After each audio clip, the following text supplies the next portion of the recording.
तो हेलो बच्चों, आपका फिर से स्वागत है हमारे इस YouTube channel spark x education में। अभी तक हमने देखा, पहला तो पॉलिनोमियल चैप्टर कवर किया, देन आफ्टर स्टैटिस्टिक्स कवर किया। अब हम नेक्स्ट न्यू चैप्टर स्टार्ट करने वाले हैं आज, अरिथमेटिक प्रोग्रेशन। ओके, तो अब आप इस वीडियो में लास्ट तक बने रहे जिससे अरिथमेटिक प्रोग्रेशन का कॉन्सेप्ट आप लोगों को एकदम क्लियर हो जाए। ओके, तो फर्स्ट ऑफ ऑल हम देखते हैं कि अरिथमेटिक प्रोग्रेशन बोलते किसे है। ओके, तो अरिथमेटिक प्रोग्रेशन हम किसे बोलेंगे? तो देखो बच्चों, if two consecutive terms have same difference then it's called arithmetic progression. Arithmetic progression हम किसे बोलेंगे? अगर किसी भी दो कंसेक्यूटिव, मतलब क्या, एक के बाद जो दूसरा है तुरंत, दो कंसेक्यूटिव नंबर्स हो, उसके बीच का जो आप लोग डिफरेंस लोगे वो कैसा हो? सेम, तो उसे हम क्या बोलेंगे? Arithmetic progression. तो बच्चों चलो एक एग्जांपल लेते हैं जिससे थोड़ा क्लियर हो आप लोगों को। तो देखो यहाँ पे हमने एक एग्जांपल लिया है 1 2 3 4, कहाँ तक? कहाँ? इनफाइनाइट तक जा रहा है। ओके, हाँ, तो जिस अरिथमेटिक प्रोग्रेशन में नंबर्स इनफाइनाइट तक जाए उसे हम बोलेंगे इनफाइनाइट अरिथमेटिक प्रोग्रेशन। ओके, और यहाँ पे देखो, यहाँ पे जो आप लोगों को एक दिया हुआ एक सीक्वेंस, उसके अंदर ये नंबर्स एक नंबर पे आके अटक जा रहा है। कहाँ पे? -25 पे। तो ये जो होगी वो क्या होगी आप लोगों की? Finite arithmetic progression. तो क्यों अरिथमेटिक प्रोग्रेशन? तो हम वो देखते हैं, क्योंकि अभी यहाँ पे हम चेक करते हैं इफ टू कंसेक्यूटिव नंबर्स, तो यहाँ पे देखो ये 1 2 3 4 ये सब जो है उसे हम क्या बोलेंगे? टर्म्स। क्या कहेंगे? टर्म्स। ओके, देन ये हमारा first terms, second term, third term, ये फोर्थ टर्म। ओके, अब इससे आगे देखें तो हमें क्या देखना है? डिफरेंस। ओके, तो देखो तो डिफरेंस निकालते हैं, second term minus first term करके डिफरेंस निकालते हैं। तो यहाँ पे डिफरेंस निकालेंगे तो 2 - 1 कितना आ जाएगा? 1। देन आफ्टर 3 और 2 का डिफरेंस लेते हैं तो 3 - 2, यहाँ पे भी कितना आया? 1। उसके बाद fourth term minus third term, तो 4 - 3 कितना आ गया? 1। तो यहाँ पे चेक करो बच्चों, जो आप लोगों को डिफरेंस आ रहा है सब में कैसा आ रहा है? कॉमन। तो जो आप लोगों का ये कॉमन डिफरेंस आ रहा है, कॉमन डिफरेंस को हम डिनोट करते हैं डी से। कितने से? किससे डिनोट करेंगे बच्चों? डी से। और जो आपकी फर्स्ट टर्म होती है, फर्स्ट टर्म को हम डिनोट करेंगे स्मॉल ए से। ओके, फिर से बच्चों, ये अरिथमेटिक प्रोग्रेशन हम क्यों बोलेंगे? क्योंकि यहाँ पे ऑल जितने भी आप लोगों के कंसेक्यूटिव टर्म्स है उसका सबका जो डिफरेंस है कैसा है? सेम। और डिफरेंस सेम हो तो उसे हम क्या बोलेंगे? Common difference. ओके, और वही आपकी क्या कहलाएगी? Arithmetic progression. ओके, और यहाँ पे देखो नंबर्स की कोई सीमा नहीं है, कहाँ तक का जा रहा है? इनफाइनाइट तक। दैट मीन ये जो आपकी अरिथमेटिक प्रोग्रेशन कैसी है? Infinite arithmetic progression. Then after यहाँ पे भी देखो, यहाँ पे आप ऐसे भी देख सकते हो कितना कितना बढ़ रहा है? 1 1 बढ़ रहा है, तो इसका जो कॉमन डिफरेंस होगा कितना आएगा? 1 ही आएगा बच्चों। देन आफ्टर ये अब आप देख के बोल सकते हो, यहाँ पे देखो कितना कितना कम हो रहा है? 5 कम हुआ 20 में से तो 15, 15 में से 5 कम हुआ तो 10, 10 में से 5 कम हुआ तो 5 आ गया। तो यहाँ पे कम हो रहा है, इसका मतलब आप लोगों को यहाँ पे जो कॉमन डिफरेंस मिलेगा कितना मिलेगा? 5, बट कैसा? माइनस, बिकॉज यहाँ पे कम हो रहा है। तो चेक भी कर लेते, चलो कॉमन डिफरेंस कैसे मिलेगा? तो second term minus first term, तो 15 - 20 कितना आएगा बच्चों? तो -5। Then after third term minus second term, तो थर्ड टर्म कितनी है? 10 - 15 कितना आएगा? -5। उसके बाद fourth term minus third term, तो 5 - 10 कितना हो जाएगा? -5। तो यहाँ पे आप फिर से चेक कर सकते हो, यहाँ पे आप लोगों को जो डिफरेंस आ रहा है कैसा मिल रहा है? सेम, यानी कि कॉमन। तो आप क्या बोल सकते हैं इसको? Common difference D. और जो फर्स्ट टर्म जो आपकी लिखी है उसको क्या बोलेंगे? ए। ओके, और इसके अंदर चेक करो, ये जो आपकी सीरीज है, जो सीक्वेंस चल रही है वो इनफाइनाइट तक जा रही है क्या फाइनाइट नंबर तक ही है? तो ऑब्वियसली आप लोग देख सकते हो -25 पे जाके अटक जा रही है। दैट मीन इसकी कोई एक सीमा है, इसलिए हम इसे क्या बोलेंगे? Finite arithmetic progression. ओके, अब उससे आगे थोड़ा हम जाते हैं कि general form of arithmetic progression. Okay, तो चलो बच्चों अब हम देखते हैं general form of arithmetic progression. Okay, जो आपका अरिथमेटिक प्रोग्रेशन है उसका जो सामान्य स्वरूप है वो क्या होता है, और उसमें से ही हम लोग nth टर्म फाइंड करने का फॉर्मूला देखेंगे। ओके, तो फर्स्ट ऑफ ऑल हम एज्यूम कर लेते हैं, तो लिखते हैं late assume first term of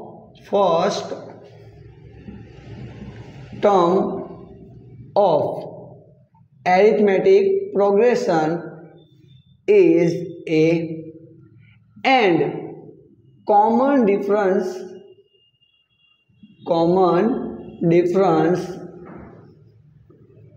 is d। Okay, हमने यहाँ पे एज्यूम कर लिया है कि कोई एक एरिथमेटिक प्रोग्रेशन है जिसका फर्स्ट टर्म क्या है हमारे पास, तो ऑब्वियसली आप लोगों को क्या बताया है a, एंड कॉमन डिफरेंस हम लोगों ने क्या ले लिया है d। ओके, तो अब एक एरिथमेटिक प्रोग्रेशन बनाते हैं। चलो देखो, उसका जो जनरल फॉर्म कुछ इस प्रकार आप लिख सकते हो, फर्स्ट टर्म ऑलवेज आप क्या लिखोगे a, चलो लिख देते हैं a, देन आफ्टर, अब आपको एरिथमेटिक प्रोग्रेशन चाहिए तो अब आप तो क्या कर सकते हो a प्लस d, उसके बाद क्या होगा, देखो इसके बाद का टर्म क्या आएगा a प्लस d, उसमें कुछ ऐड करोगे ना, और फिर से इसके अंदर a प्लस डी आपका थर्ड ये वाला टर्म है, उसके अंदर फिर से हम क्या ऐड करेंगे d। ओके, उसके बाद देखें तो a प्लस d ये तो लिखा है, उसमें फिर से आप क्या ऐड कर देंगे d। तो आप देख सकते हो, देखो तो a plus d plus d कितना हो जाएगा, तो आप लोगों को पता है बच्चों d प्लस डी कितना होगा 2d। उसी प्रकार d प्लस डी कितनी बार है 3 टाइम्स, तो यहाँ पे क्या हो जाएगा 3d। देन आपका बोल सकते हो बच्चों क्या आएगा, तो a प्लस 4d। तो अब यही सीक्वेंस में हम आगे तक जाएंगे। अब मुझे nth टर्म चाहिए, कौन सा टर्म चाहिए बच्चों, nth टर्म, तो किस प्रकार निकलेगा, तो वो देखो तो बच्चों ये आपका जो लिखा है इसे बोलते हैं हम general form of arithmetic progression. जो आपकी एरिथमेटिक प्रोग्रेशन है उसका कौन सा फॉर्म है, जनरल फॉर्म। ओके, जब भी आप लोगों को फर्स्ट टर्म a दे दिया हो और कॉमन डिफरेंस d दे दिया और अगर बोलेंगे तो फर्स्ट 3 टर्म्स लिखो, तो इसके अंदर हम खाली वैल्यू पुट करनी होगी। ओके, अब इस पे से देखो तो अगर हमें सेकंड टर्म चाहिए था तो हमने d के आगे कितना रखा 1, third term first second third term चाहिए था तो उसके अंदर d के आगे कितना लिखा 2। तो इसका मतलब जो टर्म्स चाहिए उसके अंदर d के आगे उससे एक छोटा टर्म हमें लिखना पड़ेगा। अब मुझे ढूंढना है nth टर्म ढूंढना है, तो बच्चों आप लोग बोल सकते हैं पहले तो a तो सब में कॉमन है, तो यहाँ पे क्या आएगा a प्लस, अब देखो तो यहाँ पे हम लोग अब क्या लिखेंगे बता सकते हो बच्चों, यहाँ पे थर्ड टर्म था तो कितना आया 2, फोर्थ टर्म 1 2 3 4, फोर्थ टर्म के अंदर d के आगे कितना आया 3, तो अब nth टर्म होगा तो उसके अंदर d के आगे कितना आएगा बोलो बच्चों, तो n-1, जो आप लोगों को एकदम अच्छे से याद रखना है बिकॉज इसका यूज हम लोग बहुत ज्यादा करने वाले हैं। ओके, इसके बेस पे बहुत सारे क्वेश्चन हम लोग सॉल्व करेंगे, इसके लिए आप लोगों को ये अच्छे से याद रखना है। nth टर्म का फॉर्मूला क्या होगा बच्चों, तो a plus in bracket n-1 into D. Okay, ये फॉर्मूला होगा। अब इससे आगे हम लोग बढ़े तो अब इसके लिए हमें पता होना चाहिए nth term a n d ये सब का मतलब क्या है। ओके, तो first of all nth term को हम बोल सकते हैं लास्ट टर्म भी आप बोल सकते हो, क्या बोल सकते हो लास्ट टर्म, और उससे कुछ डिनोट करते हैं हम लोग n से या फिर l से। ओके, फिर से nth टर्म को क्या बोल सकते हैं लास्ट टर्म, और उसको डिनोट करते किससे n या फिर l, दोनों में से कोई भी सिंबल यूज कर सकते हैं। ओके, देन आफ्टर a मतलब बताना ना बच्चों क्या होगा, a मतलब फर्स्ट टर्म जो हमने ऊपर ऑलरेडी एज्यूम किया था फर्स्ट टर्म। ओके, उसके बाद यहाँ पे हम देख सकते हैं n मतलब क्या है बोलो बच्चों, n का मतलब क्या होगा टोटल नंबर्स ऑफ टर्म, मतलब टर्म्स आप लोगों के कितने हैं, बराबर गिवन टर्म्स या वो भी बोल सकते हो। तो नंबर ऑफ टर्म्स आप लोगों को कितने टर्म्स दिए हुए उसे हम क्या बोलेंगे n। देन आफ्टर लास्ट में क्या बचता है हमारा d, तो d को हम बोलेंगे कॉमन डिफरेंस, क्या बोलेंगे कॉमन डिफरेंस। अब एक चीज आप लोगों को ध्यान रखनी है बच्चों, कॉमन डिफरेंस। अब यहाँ पे एक चीज आप लोगों को अच्छे से याद रखनी है, जो कॉमन डिफरेंस है आपका, कॉमन डिफरेंस की वैल्यू आपकी पहले तो प्लस में आ सकती है या फिर माइनस में भी आ सकती है या फिर जीरो हो तो भी चलेगी। याद रखना बच्चों, जो कॉमन डिफरेंस आप लोगों का है, कॉमन डिफरेंस की वैल्यू क्या क्या हो सकती है, पॉजिटिव, नेगेटिव और जीरो। इसमें कोई भी वैल्यू अगर आती है तो वो आपका वैलिड गिनाएगा। ओके, देन आफ्टर एन हमने देख लिया क्या होगा, नंबर ऑफ टर्म्स। ए मतलब क्या है, फर्स्ट टर्म्स, और एन टर्म को क्या बोल सकते हैं, लास्ट टर्म, उसको डिनोट करते हैं एन या फिर एल से। ओके, तो आई होप इतना आप लोगों को अच्छे से समझ में आया होगा। अब इसके बेस पे कुछ क्वेश्चन देख लेते हैं जिससे आप लोगों को ए एन डी ये सब चीज थोड़ा क्लियर हो जाए। ओके, तो अब देखते हैं इसके बेस पे कोई क्वेश्चन।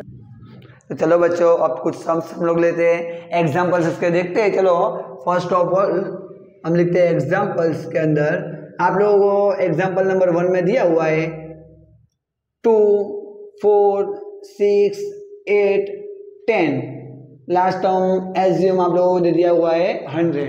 ओके, तो जितनी भी चीज थी वो चीज हम 1 बाय 1 देख लेते हैं। सबसे पहले यहाँ पे आप लोगों को ओनली अभी फाइंड करना है ए एंड डी, इसकी वैल्यू ओनली फाइंड करना है। और बच्चों ध्यान रखना, कोई भी अरिथमेटिक प्रोग्रेशन का क्वेश्चन आए तो उसके अंदर A and D is necessary, वो चीज आप लोगों को मोस्ट ऑफ फाइंड करनी ही होगी। ओके, उसके बिना क्योंकि आगे क्वेश्चन आप लोगों का बनेगा नहीं, तो ये चीज ध्यान रखना। ओके, तो देन आफ्टर अब हम लोग देखते हैं यहाँ पे क्वेश्चन के अंदर। यहाँ पे सबसे पहले बोलो बच्चों, ए की वैल्यू आप लोगों को क्या आएगी, तो हम जानते हैं मतलब क्या है, first term of the sequence. आप लोग ये जो सीक्वेंस दी है उसकी फर्स्ट टर्म, तो देखो तो फर्स्ट टर्म कितनी दिख रही है, 2, that mean A is equal to 2।